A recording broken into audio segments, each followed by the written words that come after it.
Hi friends, இன்றைக்கி வந்து last Sunday அன்றைக்கி எடுத்த விலாக் தான் நான் ஷேர் பண்ணியிருக்கிறேன். சண்டே அன்றைக்கி காலையிலேருந்து நைட்டு வரைக்கும் அன்றைக்கி ஃபுல் டே எங்களுக்கு எப்படி போச்சுங்கிறத இந்த விலாகில் நம்ம பார்க்க போகிறோம். சண்டே அன்றைக்கி வந்து பார்த்திங்கன்னா காஞ்சிபுரம் வரைக்கும் வந்து போயிருந்தோம். இது வந்து நைட்டு தான் வந்து திடீர்னு பிளான் பண்ணது. இது நேற்று என்னோடய ஹஸ்பண்டோட பிறந்தநாள், அதாவது சனிக்கிழமை அன்றைக்கி அவங்களுடைய பிறந்தநாள். நேற்று கூட வந்து நிறைய பேர் ரிலேட்டட் விசேஷம் வந்து பண்ணியிருந்தீங்க. உங்கள் எல்லாருக்குமே ரொம்ப ரொம்ப நன்றி. எங்கள் வீட்டில் வந்து யாருக்கு பிறந்தநாள் வந்தாலுமே அன்றைக்கி லீவ் டைமாக இருந்திருந்தால் கண்டிப்பாக அன்றைக்கி எங்கேயாவது வெளியில் வந்து கோயிலுக்கு தான் வந்து போவோம்.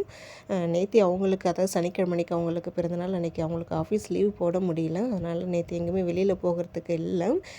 நைட்டுக்காக வெளியில் ஹோட்டல் போய் சாப்பிட்டுட்டு வந்ததோடு சரி.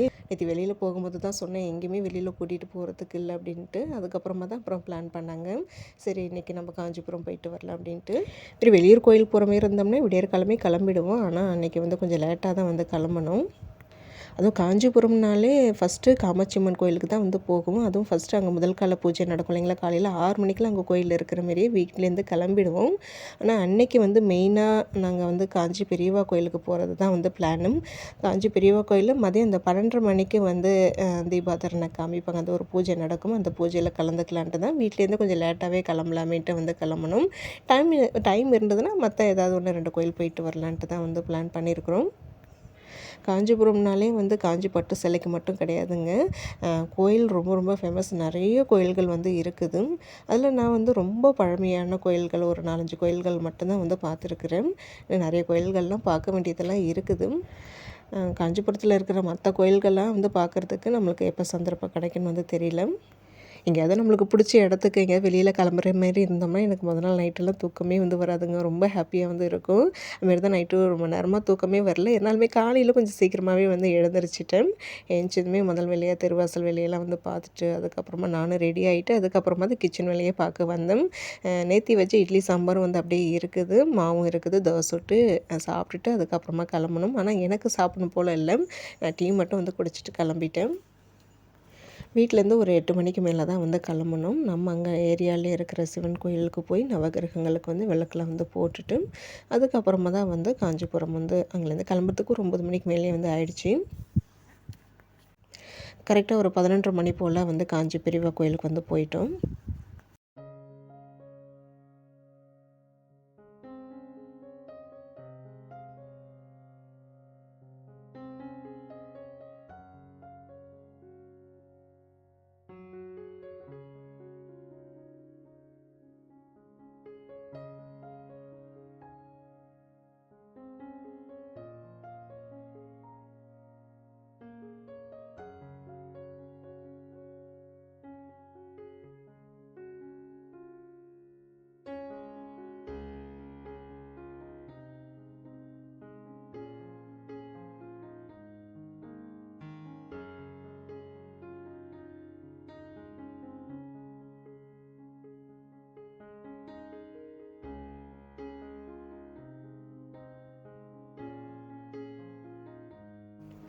அன்றைக்கி ஷார்ட்ஸ் வீடியோவில் கூட நான் இந்த கோபுரம் வந்து நான் ஷேர் பண்ணியிருந்தேன்.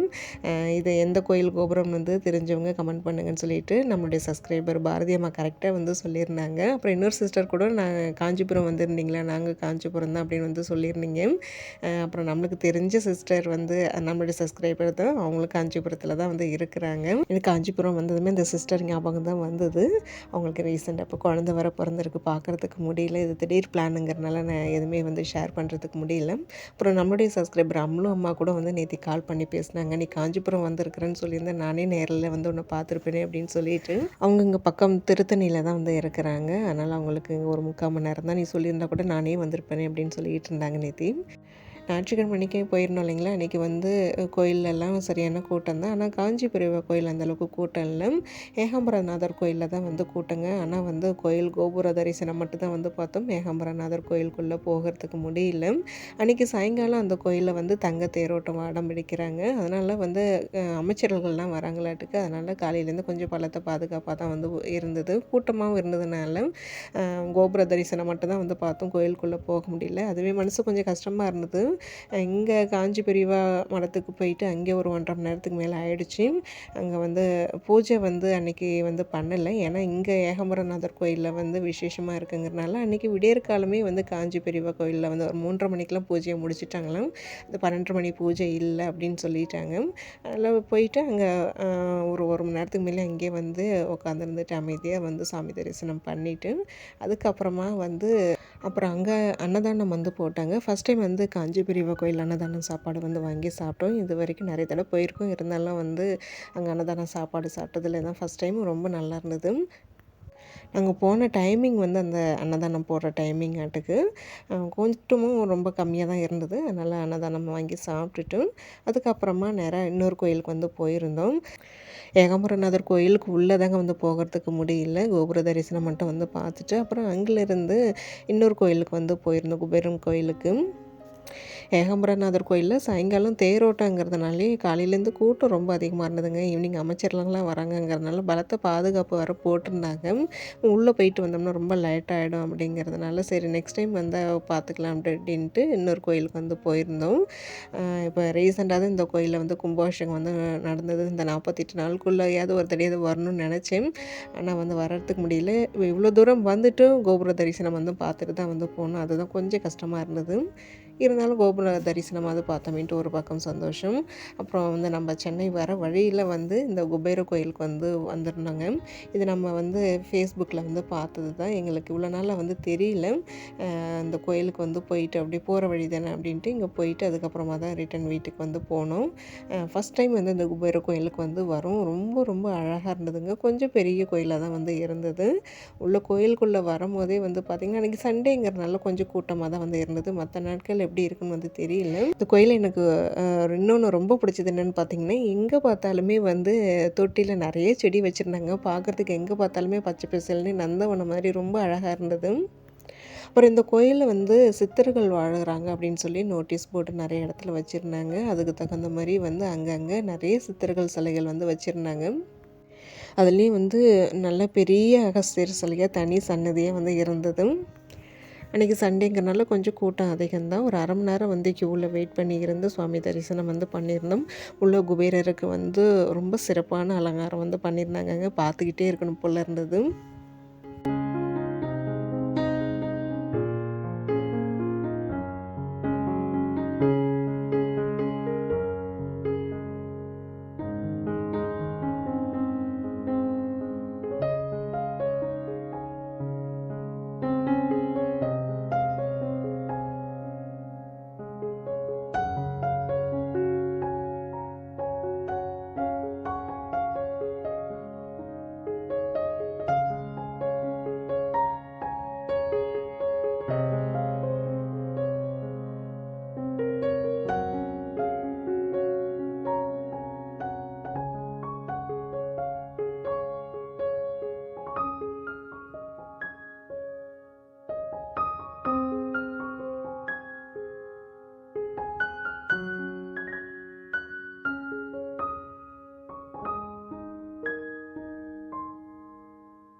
முதல் முறையாக இந்த கோயிலுக்கு வந்து வந்திருக்கிறோம். எங்களுக்கு ரொம்ப ரொம்ப பிடிச்சிருந்தது.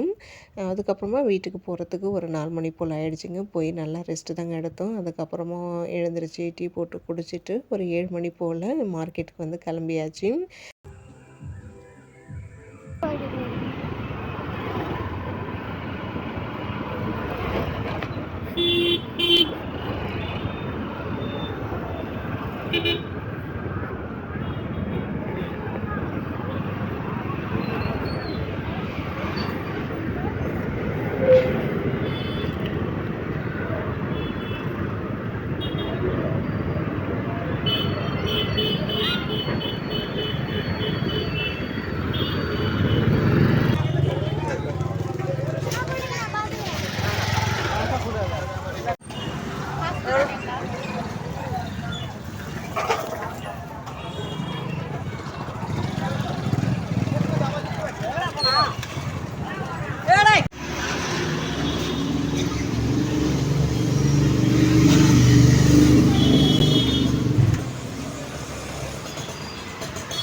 ஒரு 2-3 நாளைக்கு தேவையான காய், வெங்காயம், தக்காளி, அதுக்கப்புறம் பசங்களுக்கு ஸ்நாக்ஸுக்கு ஒரு 2 நாளைக்கு வந்து ஃப்ரூட்ஸ் இதெல்லாம் வாங்கிட்டு வீட்டுக்கு வரத்துக்கு ஒரு 8 மணி போல் ஆயிடுச்சுங்க. வீட்டுக்கு வந்ததுமே விட்டுக்குட்டி வந்து ஹோம்ஒர்க் எழுத ஆரம்பிச்சிட்டேன்.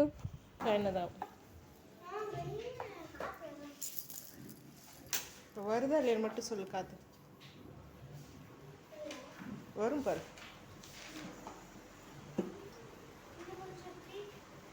இப்போ வருது பாரு, எனக்கு தெரியுது. இப்போ வருதா? அழகாக உட்காந்து எழுதுங்க. அம்மா சீக்கிரம் சமைச்சிடுறேன். சாம்பார் சாதம் ஓகேவா?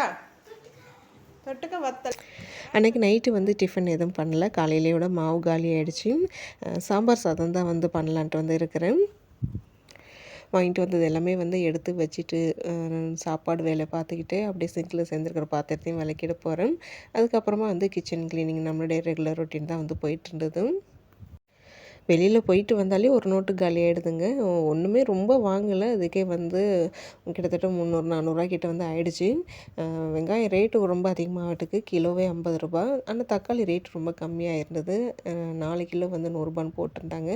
வெங்காயமும் தக்காளியும் 50 ரூபாய்க்கு வாங்கிட்டு மற்றபடி இந்த 20 ரூபாய்க்கு ஒரு காய் தாங்க வாங்கினேன். இந்த கேரட்டு, பீன்ஸு, சவ்சவ்வு, முட்டைக்கோசு, அதுக்கப்புறம் 3 எலுமிச்சம்பழம் வந்து 10 ரூபா, ஒரு 20 ரூபாய்க்கு வந்து நெல்லிக்காய் இதெல்லாம் தான் வாங்கிட்டு வந்திருந்தேன்.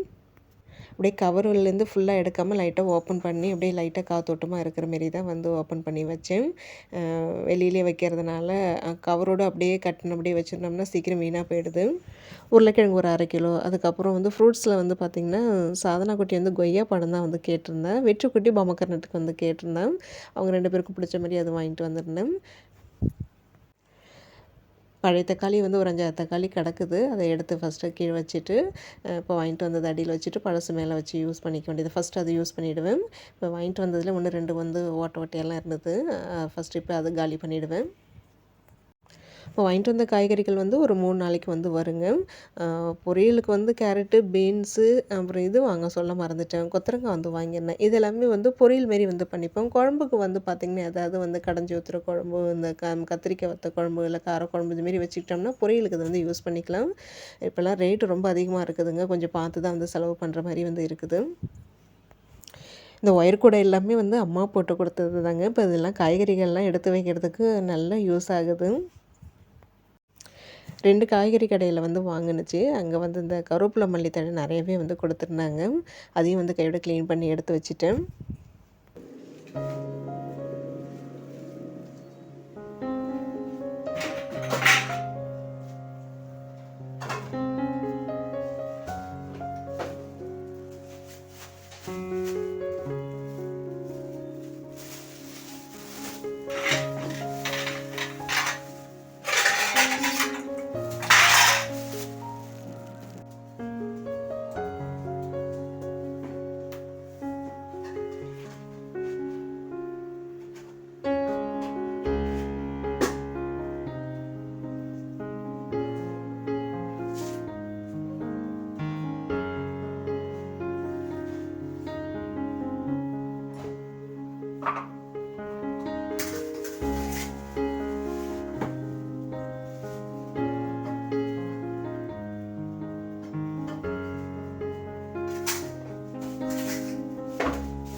இப்போதைக்கு கிச்சன் பார்க்குறதுக்கு இப்படி தான் இருக்குது.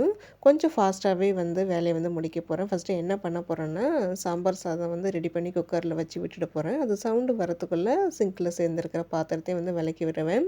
அப்புறம் அது சவுண்டு அடங்கிறதுக்குள்ளே கவுண்டர் டாப், கேஸ் ஸ்டவ் இதெல்லாமே கழுவி விட்டுட போகிறேன். நைட்டுக்கு வந்து பார்த்திங்கன்னா, இந்த கிச்சன் கிளீனிங்கை வந்து கொஞ்சம் சிரமம் பார்க்காம ஒரு 10 நிமிஷம் தாங்க ஆகும். டிஃபன் வேலையெல்லாம் முடிச்சுட்டு இந்த கேஸ் ஸ்டவ், கவுண்டர் டாப் நீங்கள் முடிஞ்சா தொடச்சி விடுங்க. அப்படி இல்லைன்னா அதுமாரி வந்து தேய்ச்சி கழுவி விடுறதுனால உங்களோட விருப்பம் தான். இது செய்கிறதுக்கு ஒரு 10லேருந்து ஒரு 15 நிமிஷம் தாங்க ஆகும். நீங்கள் இதை செஞ்சு வச்சுட்டிங்கனாலும் உங்களுடைய கிச்சன் பார்க்க அழகாக இருக்கும். காலையில் எழுந்திரிச்சு நீங்கள் வந்து கிச்சனில் வேலை செய்கிறதுக்கும் உங்களுக்கு ஒரு இன்ட்ரெஸ்ட்டாக வந்து இருக்கும். நம்மளுக்கு வந்து கடகடன்னு வேலை ஆகும். முடிஞ்ச அளவுக்கு அடுத்த நாள் காலையில் பசங்களுக்கு என்ன லஞ்ச் பண்ண போகிறீங்கிறத மொதல் நாளே பிளான் பண்ணிட்டீங்கன்னா உங்களுக்கு இன்னும் டென்ஷன் இல்லாமல் வேலையை வந்து கொஞ்சம் கடகடன்னு ஈஸியாக முடிச்சிடலாம். நான் அப்படி தான் வந்து பண்ணுவேன். நாளைக்கு ஸ்கூலுக்கு, லஞ்சுக்கு, ஸ்நாக்ஸுக்கெலாம் என்ன பண்ண போகிறோங்கிறது பிளான் பண்ணிக்கிட்டேன். அது என்ன பண்ணியிருந்தேன் கூட தான் நான் ஷார்ட்ஸில் வந்து நான் ஷேர் பண்ணியிருந்தேன். இந்த முட்டைக்கோஸு, கேரட், பீன்ஸ் ட்ரை கலர் பொரியல், தேங்காய் போட்டு பொரியல் பண்ணி சாப்பிடணுன்னு ரொம்ப ஆசை. அது வந்து பிளான் பண்ணியிருக்கிறேன். அதுக்கப்புறம் சௌசௌ வேர்க்கடலை போட்டு கூட்டு பண்ண போகிறேன். அதனுடைய ரெசிபி வந்து கேட்டிருக்கீங்க. கண்டிப்பாக இப்போ தான் செஞ்சுருக்கேன் இல்லைங்களா, அதை நெக்ஸ்ட் டைம் செய்யும்போது கண்டிப்பாக ஷேர் பண்ணுறேன் அது. இந்த ஷார்ட்ஸ் வீடியோவில் நம்ம daily lunch box recipe share பண்ணும்போது ரெசிபி வந்து கேட்குறீங்க. கண்டிப்பாக வந்து நான் நெக்ஸ்ட் டைம் வந்து நான் ஷேர் பண்ணுறேங்க. ஏன்னா இப்போ ஒவ்வொரு நாளைக்கு செய்யும்போது இந்த இந்த வாரத்துக்கு இப்போ இதெல்லாம் செஞ்சுருக்கிறேன்னா அது உடனே வந்து நான் செய்ய மாட்டேன். நெக்ஸ்ட் வீக்கில் தான் அது பிளான் பண்ணிப்பேன். அதனால் நெக்ஸ்ட் டைம் நான் எப்போ செய்கிறேனோ அதை கண்டிப்பாக நான் வீடியோ எடுத்து நான் ஷேர் பண்ணுறேன். முடிஞ்ச அளவுக்கு வெயிட் பண்ணுங்கள். அப்படி இல்லைன்னா அதோடைய ரெசிபி நீங்கள் வந்து யூடியூப்லேயே சர்ச் பண்ணிங்கன்னா நிறைய பேர் வந்து ஷேர் பண்ணியிருப்பாங்க. நீங்கள் அதை பார்த்து கூட நீங்கள் செய்யலாம். ஆனால் நான் வந்து ஷேர் பண்ணுறதுக்கு கொஞ்சம் லேட்டாக தாங்க ஆகும். ஏன்னா நான் அடுத்த தடவை எப்போ செய்கிறேனோ அப்போ தான் வீடியோ எடுத்து ஷேர் பண்ண முடியும். சாம்பார் சாதத்துக்கு தொட்டுக்கிறதுக்கு வந்து அந்த பேட்டு வத்தலும் பானிபூரி கொஞ்சம் கிடந்தது. சாதனை பொரிச்சு கேட்டால் அதை பண்ணி வச்சுருந்தேன். நம்ம வந்து சாப்பிட்டுட்டு சாப்பிட்ட பாத்திரம் மட்டும் தான் வந்து செய்கிறோம். அதை மட்டும் விளக்கி வச்சுட்டு படுக்க வேண்டியதுதான்.